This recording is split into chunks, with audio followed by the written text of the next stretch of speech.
Hello and welcome to the Real News Network. My name is Radhika Desai. Neither Washington nor Beijing. This is the slogan of much of the Western left today. It seems to line right up with their governments, who are launching new Cold Wars on China, complete with military exercises in the South China Sea, right on China's doorstep. Unable to deny the US's and the West's horrific militarism, imperialism, human rights abuses, and regime change operations against the most progressive governments in the world, and uncomprehending of China, too many on the Western left prefer to equate the two. They accuse China of being an authoritarian, capitalist, militarist, and imperialist country, just as bad as the West, if not worse. How accurate is that? What makes China tick?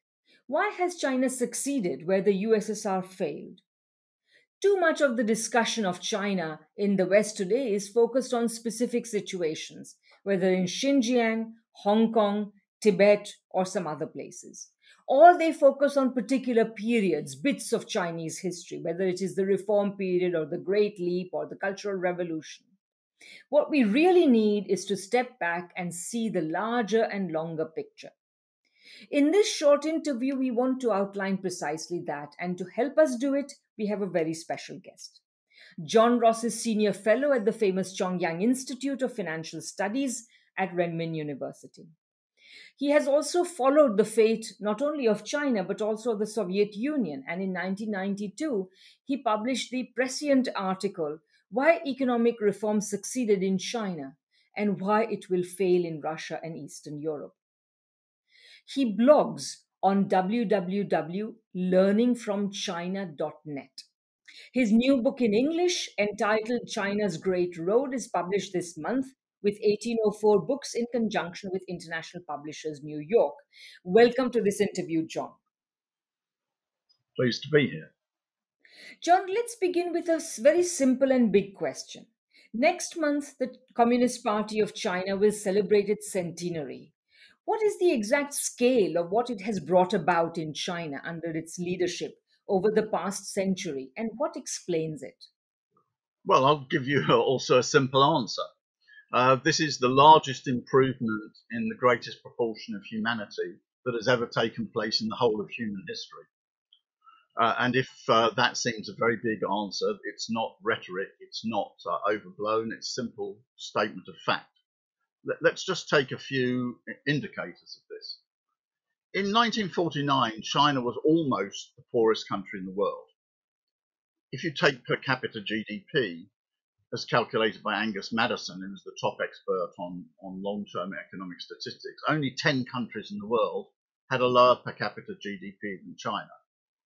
The per capita GDP of China at that time was approximately equal to England at the time of Shakespeare. That is several centuries ago. By today, China has achieved what it calls moderate prosperity by its own standards. But to make an international comparison clearer, let's take the World Bank definition of a high-income economy. China will become, by definition, of a high-bank economy in either 2022 or 2023. That means in 73 years, that is within a single lifetime, China will have gone from being almost the world's poorest country to a high-income economy. And that's not merely an economic fact, that means an improvement in education, culture, life expectancy, health, ability to travel, and all the other things which give human beings choices to make real changes in life. Nothing like that has ever existed on such a scale in the whole of human history. Again, let's take another comparison. Let's enter when countries entered rapid economic growth. The first country in the world to enter rapid economic growth was Britain at the time, or more precisely England, at the time of the Industrial Revolution. At that time, it was 2% of the world's population. The second very major country to enter into rapid economic growth after the Civil War was the United States. That was slightly over 3% of the world's population. The Soviet Union in 1929, when its economy began to grow very rapidly, was slightly over 80% of the world's population. But China in 1978 was 22% of the world's population. That is more than three times as much as any, almost three times as much as any large economy in the history of the world. Look at the scale of what has been achieved in terms of living standards. Since 1978, China's household income has risen by 1,800%. That is 18 times. The next country in the world after that is Indonesia, which is about 900%. So China's household income has risen more than twice as fast as any other major country in the world. Take poverty reduction. Again, if you take the International World Bank standard for absolute poverty, China has lifted 853 million people out of poverty since 1978. That is 3 out of every 4 people lifted out of poverty in the world. Some people say, well, perhaps this enormous economic and social achievement was gained at some other great cost of, for example, pollution, etc. But again, the facts show this is not true. Economists know that the most sensitive indicator of the overall conditions of human life is average life expectancy. The reason for that is it takes all the positive things, good income, good health, good education, good environment, subtracts the negative ones, poverty, bad education, bad health service, bad environment, etc., and produces a single number. If you look at that, you find that actually per capita GDP is by far the most important factor in life expectancy. It accounts for about 70% of life expectancy. But 30% is not accounted for that. So in some countries, you live less long than you would expect from its per capita GDP. For example, in the United States, you live 2 years less than you would expect. This is due to showing the bad social conditions, the bad health, etc. But in China, you live almost 3 years longer than you would expect from the economic variables from the per capita GDP. This means, therefore, the social and overall conditions are even better than the economic ones. So whichever way you measure it, this is simply the biggest improvement in humanity that has taken place. These are huge accomplishments, John, and many people who look at these will take the position that they are entirely due to the 1978 reforms. Would you agree with that? No, you can define, again, if you look at the periods, you can divide China's history, it's true, into between 1949 and 1978, and from 1978 up to the present day. And these had different features. The way that I would describe the first period is this was a social miracle. You can see this again in a simple fact. There are some estimates of different estimates of life expectancy in China in 1949. But let's take the most unfavorable one to China. That is the one which has the highest estimate of life expectancy in China in 1949, which is 42. At that time, China's life expectancy was 3 years less than the world average. By 1976, on the death of Mao Zedong, China's life expectancy was 5 years longer than the world average. Never has there been such a rapid increase in life expectancy in a country in human civilization, in history. We know what produced this. This was the correct concentration of China on primary education, the famous barefoot doctors, to take the most famous example. Primary education. The village school teacher is a great hero in China. There are many moving films about that person. The supply of the beginning of taking off social protection by the large enterprises, etc. You could contrast this, for example, to India, where the concentration was on so-called elite education. Not educating women, whereas education of women for literacy in China essentially reached 100%, where it's still only about 70% in India. So China produced up to 1978 what I would call a social miracle, the largest in history. This incident is why Mao Zedong is so respected within China. If somebody leads you to, in his lifetime, live 30 years longer than at the beginning of your life, you tend to have rather high regard for them. Then after 1978, what is true is that Mao did not achieve extremely rapid economic growth by world standards at that time. The concentration was on enormous social progress. In my opinion, that was correct. After 1978, you began to have the most rapid economic growth that's ever been in human history. From 1978 to 2020, China's average growth rate was 9.2%. So there has never been such a rapid, sustained increase in economic development, again, in the whole of human history. So no, there is a significant change in 1978, but the great progress of China didn't start in 1978. The great progress of China started in 1949. Yeah, exactly. No. So then what exactly happened, do you think, after 1978? Because many people would argue that after 1978, you have witnessed a capitalist restoration in China. And of course, John, you've argued against this proposition. So please tell us something about that. Right. I could give you a reply which is based on two aspects. One is the actual practical situation. 40% of China's investment is carried out by the state. This means that China can control the level of investment within its economy. When China confronts an economic problem, for example, as in 2008, what it does is it carries out massive state investment. Um, in the international financial crisis, the big recession in the US was caused by a very sharp fall in private investment, and the government's got no way of controlling this. Based in the capitalist system, if private investment collapses, as in 2008, the president sends a letter saying, please invest more, and he receives a letter back which is put in polite terms but says no.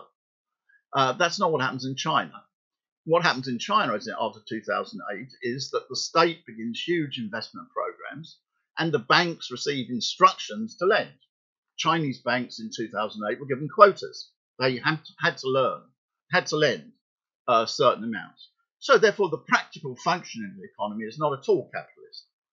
I could give it to you also, however, from a theoretical point of view.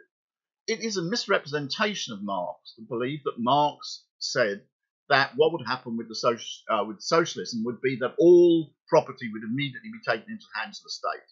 That is what actually happened in the Soviet Union in 1929, but it's not what Marx wrote. Marx wrote in the Communist Manifesto that he said that the state will take over property, as he put it, by degree, which means that there would be a period during which both state property and private property would exist, although the state property would be dominant. He then expounded this later in one of his last theoretical writings, The Critique of the Gotha Program, in which he explained that the transition to socialism or to communism would be a prolonged period from which, as he put it, there would be a transition from payment according to work to, in the famous words, payment from each according to their ability to each according to their needs. But he explained this would take an entire historical period to accomplish. So neither from the practical point of view nor from the theoretical point of view is China a capitalist economy. So it's very simple. Plus, the point is that also the continuity of the state power from 1949 is very clear. No, that's really quite interesting, and I think you're quite right. Like the road to socialism was always supposed to be a long one, or rather, the road to communism was always supposed to be a very long one, with clearly distinct phases of progressive socialization of the means of production. And clearly, China is not all the way there, and as you rightly point out, not necessarily should it try to get there in a hurry. Now, in this process, another question that repeatedly comes up in the Western discourse about China is the question of human rights. And of course, a lot of people are only too eager to say that China has only achieved all this because it is riding roughshod over the human rights of its citizens, its workers, etc. So, what would be your response to that? Well, I've made my response. China has made many times in writing. China has made the biggest contribution to the development of human rights of any country in the world. If you confront problems of poverty, no person who lives in poverty is free. The most important thing in the world is not to be able to use Facebook. Let's look at a very drastic example. Let's take up the position of a woman in India and a woman in China. And don't forget that women in China and women in India make up almost 1 in 5 people in the entire world, right? Okay, so we're not looking at a small group here, right? A Chinese woman lives 6 years more than her Indian counterpart. A Chinese woman is 100% literacy compared to around 70% in India. An Indian woman is several times more likely to die in childbirth. If you get to a university, the majority of university students in China are women. Even more surprising, I found out that the majority of postgraduate students in China are women. This means that a Chinese woman has a totally different outlook on life and possibilities in life to an Indian woman. If you look at the poverty, 853 million people out of poverty, right? Nobody who's poor is free. Nobody who's poor has real choices. This is a complete myth. Therefore, I would put it very simply from the point of view of the real conditions of humanity, China has made the biggest contribution. And you can see the verdict of the Chinese people on this. I could point to the polls which show that more than 90%, carried out by Westerners instead, things like the Pew Institute, that the approval of the Chinese government is above 90%. But I can give you a more practical answer. About 150 people, 150 million people leave China every year on foreign travel. And what is the number who don't return? Absolutely insignificant. They return back to China. This because they've experienced enormous improvement in their real conditions of life. So that remains my answer. China has made the biggest contribution to the development of human rights of any country in the world.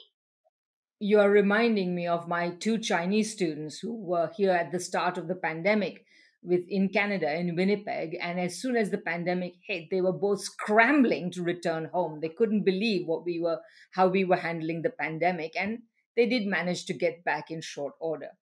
Let's move the conversation to a different plane, an international plane. The United States spent most of the 90s trying to engage with China and so on, and now it has declared a new Cold War on China. So, how do you explain changing US attitudes towards China, and in particular, contemporary US hostility towards China? Well, it's fundamentally due to the success of China. The United States believed its own myths. It's always a very dangerous thing to do, to believe your own propaganda. I remember very well when Adolf Hitler invaded the Soviet Union, he made the famous statement that we only have to give one kick at the door and the whole rotten building will come crashing down. Well, this unleashed the largest war in human history. The only good thing which came out of that was the total destruction of his regime. And of course, it cost 30 million lives. So it's a very, very dangerous thing to believe your own propaganda. What the United States believed was that the capitalist system in the United States was superior to the socialist system in China. Therefore, two things would happen. The United States would continue to outgrow China, and that the Chinese system would basically adjust to capitalism. Well, neither happened. The socialist system in China continued to grow much more rapidly than the United States. The overall growth of China's economy over several decades is about 3 times as fast as the United States. And therefore, China did not begin to converge towards capitalism. Therefore, the United States found itself in a situation in which a socialist economy, if it were left to peaceful competition, would outcompete the United States. This is why, although the United States talks about competition, doesn't actually engage in competition, what it's attempting to do is attempting to slow down China's economy using all sorts of non-competitive means, economic boycotts, military pressure, various propaganda campaigns, etc., etc. It doesn't alter the reality. If peaceful competition unfolds, China will defeat the United States. Therefore, there is a very great risk to humanity that the United States will divert from peaceful means to war. I don't think it's very easy because, fortunately, China has very powerful military forces, including nuclear weapons. And there is, at the present time, no serious fraction within the United States which wants a hot war with China. So they're trying to do a Cold War with China. But the reason for the United States unleashing this Cold War is it cannot accept that it loses hegemony because the Chinese system has turned out to be more efficient than the US system. That's what's happened. What you're saying, John, implies that, of course, if China and America were companies, China would be able to hold the United States in front of some, anti-monopoly regulator for unfair competitive practices. Yeah, yes, exactly. What the United States has found out is that socialism works better than capitalism. Exactly. Okay, finally, then, my last question to you, particularly directed at the Western left, as I pointed out at the beginning, the left tends to take refuge in the slogan "Neither Washington nor Beijing." What would be your response to that? Well, there's two ones. One I would say to what you might call the conscious left or the thinking left, but this is from a theoretical point of view nonsense. As I've outlined, China is a socialist country and then the United States a capitalist one. But let's leave this aside and let's look at broader things. What is the record of the United States?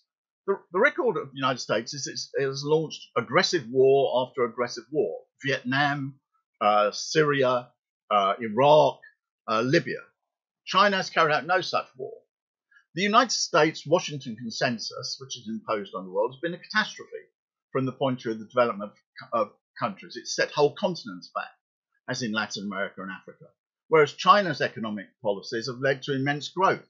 China's economic policies have led to the removal of 853 million people from poverty. The United States policies have not done that. In China, you live longer than you would expect from the per capita GDP of China. And in the United States, you draw less.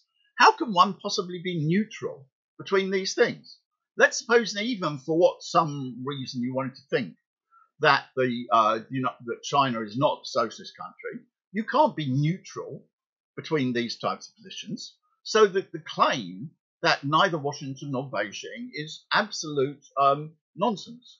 The achievements and the policies of China have taken humanity a great step forward, and the policies of the United States have taken a great step backwards. And the left, which doesn't want to face up to this, is either not looking at the great facts of history, it's engaging itself in very small little things, or it wants to shut itself off from reality. But that'll change. I know, for example, in Latin America, there is an enormous debate which is now taking place about the question of what to do about China, because they understand that China can be an immensely important economic partner for Latin America, that it's got great economic lessons. So a part of the Western left has got its head stuck in the sand talking Washington nor Beijing, but this won't merely stand up to any analysis from the point of view of Marxist theory or socialist theory. It won't stand up to any examination of the facts either. Absolutely, John. And I think that you're already seeing the beginnings of the change here, where more and more sections of the left are beginning to understand China, engage with China. And also, of course, our governments themselves are kind of split between, on the one hand, the economic gravity that China sort of exerts on all our economies, and their need wherever the need to follow the US in being hostile to China. So there are many splits, and certainly the situation is in very great flux. I think we've done a great job of sort of taking a very wonderful overall view of where China is at right now and what explains its success. And where the Chinese Communist Party has come really in the last 100 years. And we'll have to get you back to really unpack in greater detail some of these things. So thanks very much, John. Thank you very much.